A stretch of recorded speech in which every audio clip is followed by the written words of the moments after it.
Well, what a night at Twickenham, what an occasion, what a result for the Springboks in their final World Cup warm-up, 35 points to 7 against the All Blacks. A sensational night. I hope the atmosphere, I hope the intensity, I hope the physicality of the game came across on TV or however you were watching it or keeping up with it, because it was brilliant. It was brilliant to be here, packed out, brilliant atmosphere, and what a result that is for the Springboks. Now, there's a long way to go until that World Cup final, and I think there are a number of teams that can win it, but there's no question in my mind that it was a marker in the sand. It was putting their credentials out there for the world to see tonight, and boy, what a performance that was from the Boks. From the All Blacks point of view, quite a lot to get into with them as well. Discipline, injuries, fairly disappointing scoreline from their perspective, so plenty to speak about for both teams. Drop a comment down below and let me know what you made of it. Like the video, and most importantly, subscribe to the channel as well. But let's get into it.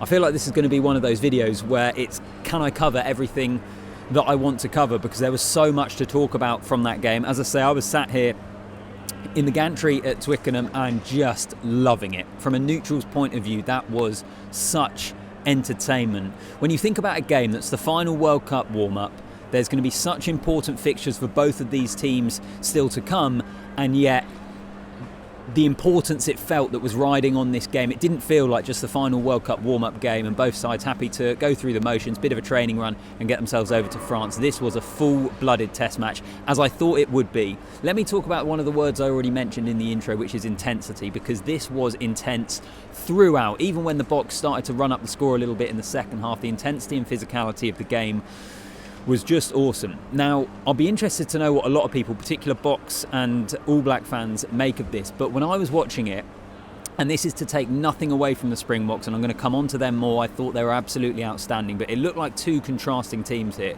For me, it looked like a team in New Zealand who probably didn't feel like they had anything else to prove ahead of the World Cup, playing against a Springboks side who I still think had a little bit to prove in terms of their credentials. What I mean by that is I think the Springboks still maybe internally felt like they needed that scalp, they needed that performance to, as I say, lay down a marker and show that they are real contenders when it comes to the World Cup, whereas with New Zealand, I feel like we've already seen that this season, probably from that performance against South Africa actually in the Rugby Championship. And so I felt like it was two different teams in terms of what this game meant to them, and I think that's what we saw out on the field.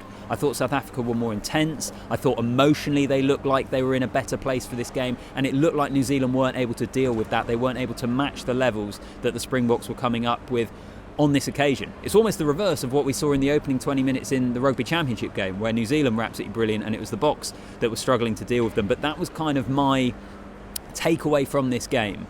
And as I say, world champions are not crowned here on a Friday night at Twickenham. That's coming a couple of months down the line. Both of these sides, I think, can still win the World Cup.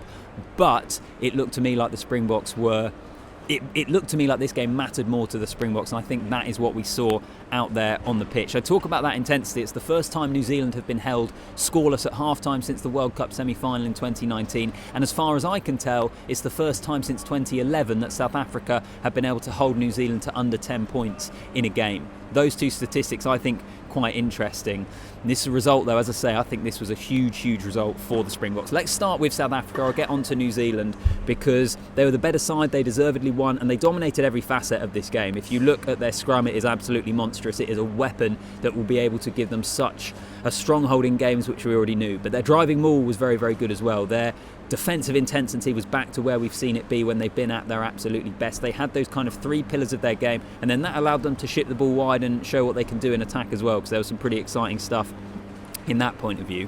In terms of individual players, Marnie Libbok, huge question marks over him, mainly from the tee rather than his all-round play. But for me, is this the best performance we've seen from him in a Springbok jersey? I think you could argue it was and is, and also I think his kicking from the tee very good, with all the question marks surrounding that area of his game, which I think are fair question marks. I think they're genuine things to be concerned about, particularly when you're heading into a World Cup and how important goal kicking can be when you get to the knockout stages. I thought Libbok was absolutely outstanding, and the same actually for Peter Steph du Toit. I know he got a yellow card in the second half, which I was pleased wasn't upgraded to a red. That should never be a red, so yellow card, the bunker working effectively to look at that. But is he getting closer to his best again, where he was in 2019? That first half in particular, it felt like he was absolutely everywhere and was just seriously intense, seriously physical, and just an absolute handful.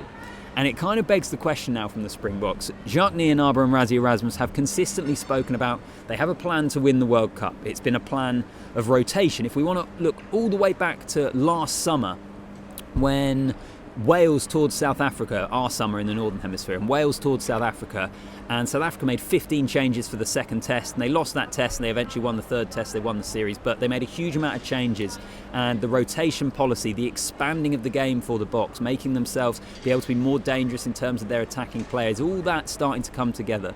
As I say, there's a long way to go, but this is a performance that for me will make everyone sit up and realise, yeah, they are the real deal, because we knew they were good before this, but I was still waiting for the performance and the result from the Springboks. We'd seen it in patches.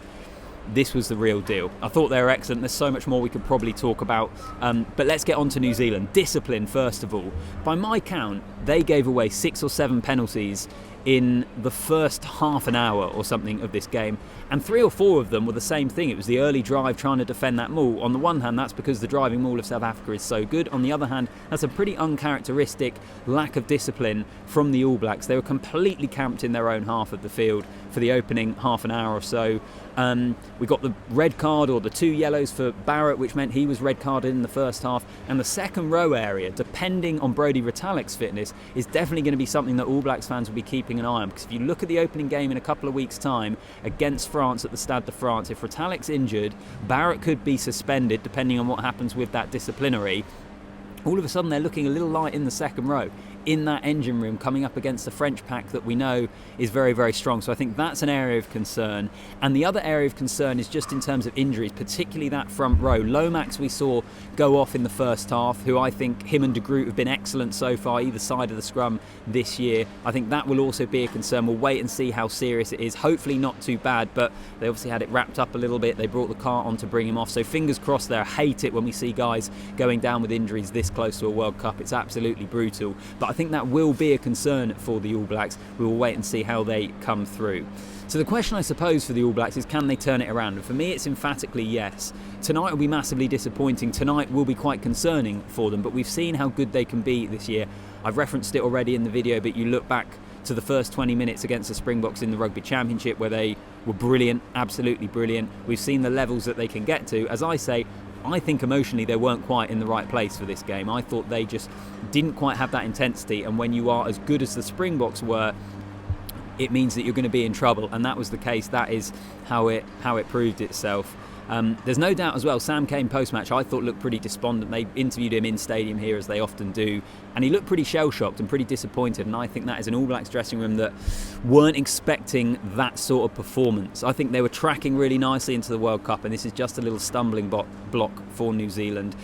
I guess it comes at a good time before you start the tournament, particularly when you've got such a tough game against France to come, but they need to correct a few things. I feel like I'm going to end this video and there's going to be so much more I wanted to talk about, because as the game was going on, there's just different things coming to my mind and different angles that I think are interesting for this game. That's probably my main takeaways. I think I've covered most of it already, particularly that thing about the sides being emotionally in different places and New Zealand just not able to match what the Springboks brought. But anyway, you can leave your comment in the comments section. Make sure you like the video and do subscribe to that channel. We're almost at 5,000 subscribers, so let's get over that mark. Let's keep building ahead of the World Cup in France. What a game, and I'm going to be back here tomorrow for the match between England and Fiji, which no doubt will be a far different contest in terms of quality.